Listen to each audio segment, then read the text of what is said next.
daga ke ɗaya na ce ba ƙari matata ina ƙaunarki. A ko'ina na je kullum ina yawan tunaninki, ko da ina ɓace rai ƙaunarki ke sakan shauƙi matata ina ƙaunarki. Dole ne mikin mu matata yayi mamaki, ya ganni ne da ke matata a zaune can cikin ɗaki. Bakin ciki ne dukkanin cikin zuciyar shi, wanda dai ya ce bai san mu matata to ki bar shi.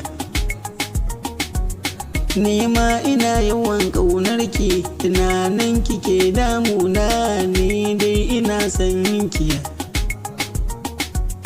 matata ina son ki, ni dai ina son ki. Burina na ganki kullum cikin ɗaki matata ina ƙaunarki. Kina yawan kula da kanki baka yawan yawo, ga ki fara doguwa kyakkyawa ke nake ƙauna, ba batun na barki matata ina son ki. Iya Ilyas nake bi ne na ɗan wayya.